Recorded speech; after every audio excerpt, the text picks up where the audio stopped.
الحمد لله وحده والصلاة والسلام على من لا نبي بعده، وأهلا بكم متابعين الكرام، متابعين قناة لمسة. النهاردة هنعمل مع بعضنا حاجة جديدة، هي فلفل مخلل بالثوم. زي ما حضراتكم شايفين ده الفلفل الرومي الأحمر، هنخلله إن شاء الله. أتمنى ينال إعجابكم. هنجيب الفلفل الأحمر زي ما هو سليم، وهنحطه في صاج، وهنحطه في الفرن. تمام. يتشوي في الفرن معانا، هيطلع هنحطه في الفرن على اعلى درجه، او زي ما الدرجه هي المتوفره عندكم. بعد كده معانا بقى المكونات بتاعتنا: بقدونس مفروم، معانا زيت زيتون، ماشي، معانا توم. طبعا احنا هنقطع التوم ده دلوقتي، ماشي. ومعانا شويه ميه، ومعانا خل تفاح، ماشي.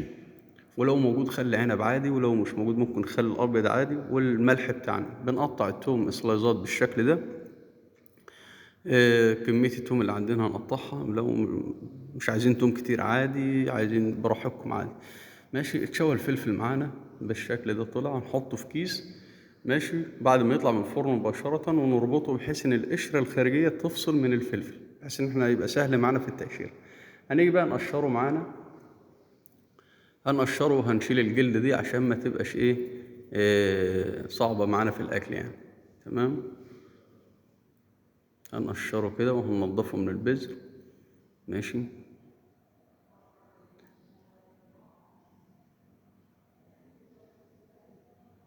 ننضفها بقى من البذر كويس، تبقى معانا الجلدة بس اللي هي بتاعت الفلفل. نيجي بقى نقطعها كاريه، اي تقطيع يعني، ماشي. نقطعها يعني تقطيعة تكون كبيرة كده، حلوة يعني.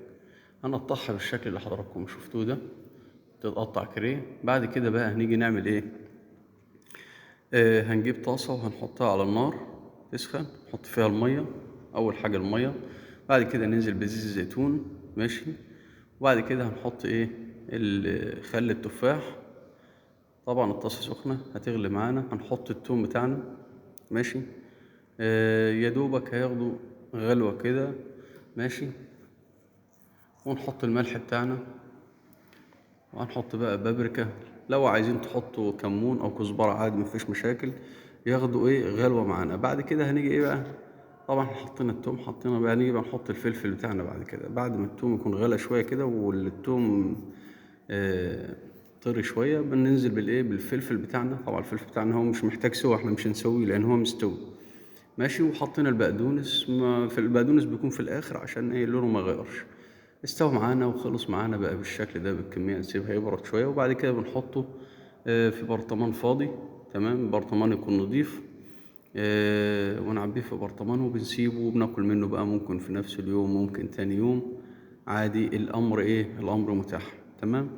بيبقى معانا بالشكل الجميل ده. بتبقى حاجة كده مزة، بتفتح النفس، بتبقى مقبلات حلوة.